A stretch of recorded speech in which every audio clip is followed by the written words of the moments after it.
What is up, everybody? Welcome back to The Devil's in the Details. I'm BD, and let's just fire up today's episode.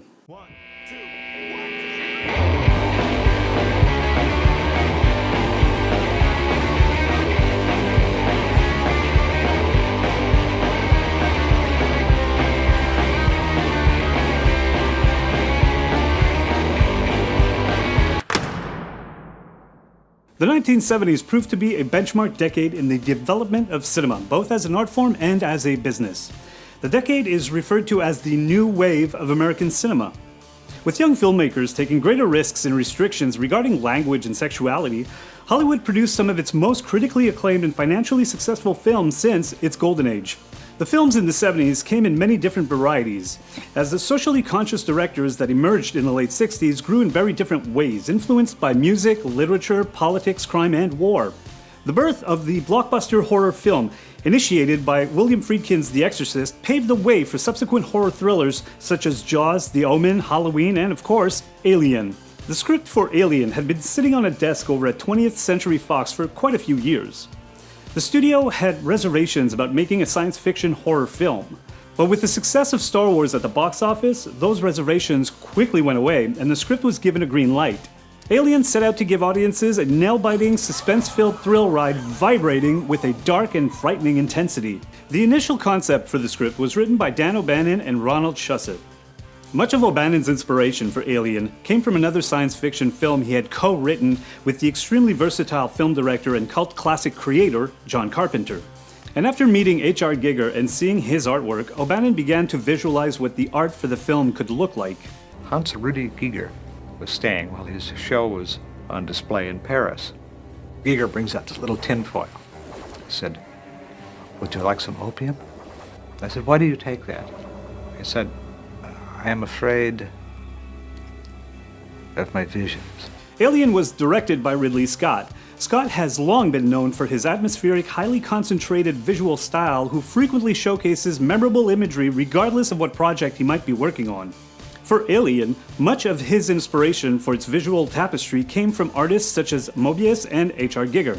Giger, a Swiss painter whose style was adapted for many forms of media, including record albums, tattoos, and even furniture, was an artist best known for his airbrush images of humans and machines linked together in a cold biomechanical relationship. He later abandoned airbrush work for pastels, markers, and ink. He was hired by Fox Studio to be a part of the art department and special effects team to provide concepts and designs of the Alien. And he was also part of the team that was awarded an Oscar in 1980 for Best Effects in Visual Effects. The film is a great classic original. It builds on the seminal opening shot of Star Wars with its vast ship in the lonely vacuum of interstellar space, but sidesteps Lucas's space opera to tell a completely different story. Alien is about a team of 7 astronauts with mercenary motives, not your typical scientists. These are hard-working space cowboys living in an isolated spacecraft who discover a long-dormant alien, bring it inside their commercial towing vehicle named the Nostromo, and are subsequently picked off one by one as the alien evolves and morphs into an adult as it haunts the ship's corridors. Much of the success of Alien can be directly attributed to the list of perfectly cast actors. The writer, O'Bannon, had focused on writing the alien first, putting off developing the other characters. He and Shusett had intentionally written all the roles generically. They made a note in the script that explicitly stated that the crew be unisex and all parts be interchangeable for men and or women. This freed Scott and the casting directors, Mary Selway and Mary Goldberg, to interpret the characters as they pleased and to cast accordingly. They wanted the ship's crew to resemble working astronauts in a realistic environment, a concept summarized as space truckers.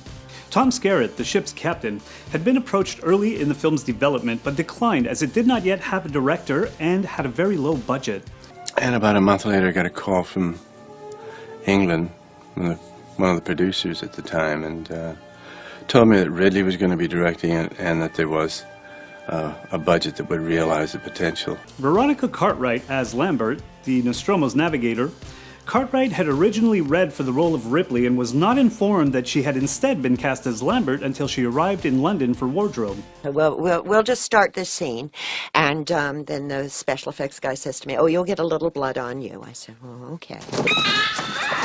John Hurt was Scott's first choice for the role of Kane, the ship's executive officer. but was contracted on a film in South Africa during Alien's filming dates, so John Finch was cast as Kane instead. However, Finch became ill on the very first day of shooting. First day, first shot, he starts to look as yellow as this pencil. Ian Holm as Ash, the ship's science officer, who is eventually revealed to be an android.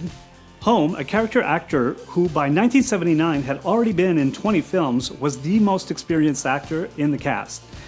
Harry Dean Stanton as Brett, the engineering technician. Yaphet Kotto as Parker, the chief engineer. Kotto, an African-American, was chosen partly to add diversity to the cast and give the Nostromo an international flavor. And finally, Sigourney Weaver as Ripley, the warrant officer aboard the ship. Weaver, who had Broadway experience but was relatively unknown in film, impressed Scott and the producers with her first audition. She was the last actor to be cast for the film and performed most of her screen tests in studio while the sets were being built. The role of Ripley was Weaver's first leading role in a motion picture. Yeah, listen, I've got the toughest job on this ship. I've got to listen to your bullshit. The cast was a little bit spoiled in the sense that they had everything they needed to relate and understand their characters. He did something no director's ever done before or since. He had about 5 or 6 pages of each character. And this is the actor's work usually, but he had the whole background. Many of the designs and concepts in the film were completely original. I enjoyed watching Scott describe how he brought the alien eggs to life. We worked out a method of, as it was about to open, it kind of went like that, lit a little bit. And then I think he looks at it again, and inside are my hands with 2 rubber gloves on, washing up gloves. And all I'm doing is going... And from the eggs sprang the facehuggers. For the dissecting scene, Scott used oysters, clams, a large kidney, sturgeon, and caviar. I wonder if the crew then ate the props. From the facehuggers, we were introduced to the chest buster. Another artist whose work inspired the filmmaker was Francis Bacon. Scott and Giger discussed his artwork when deciding what the chest buster should look like. The chest buster was a very logical idea. It's quite reasonable to assume that a creature would need to incubate within the warmth of another being to be able to grow during a very short gestation period makes sense.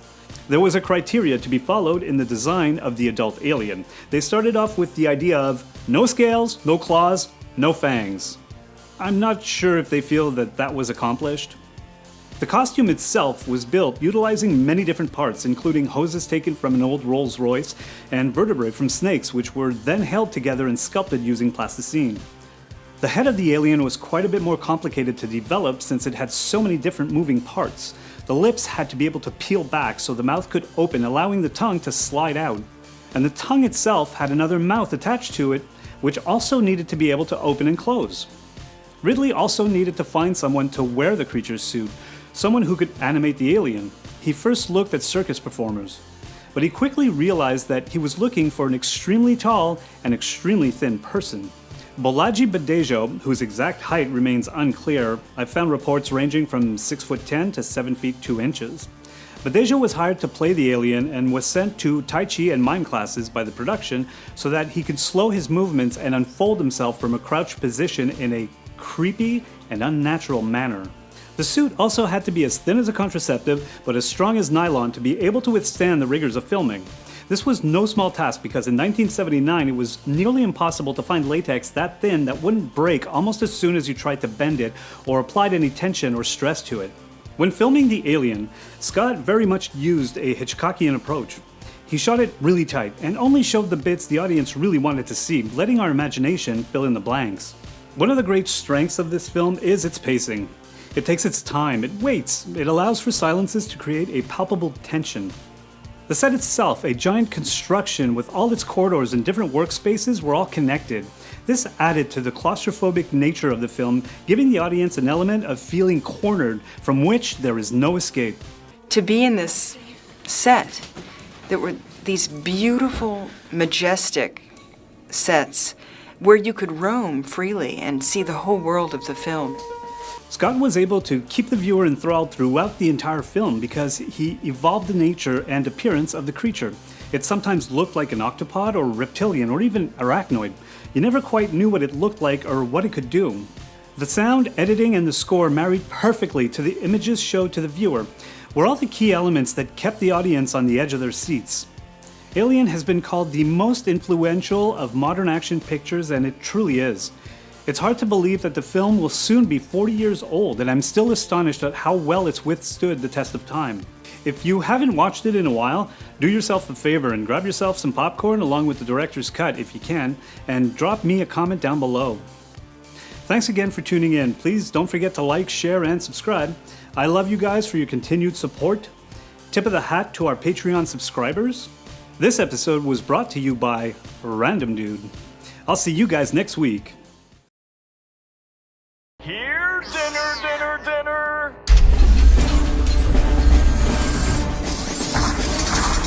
Get away from her, you hack! Another outfit change? What is this? The Oscars? Ha! I kill me! No, I kill you. Hey, relax! Ever hear of decaf?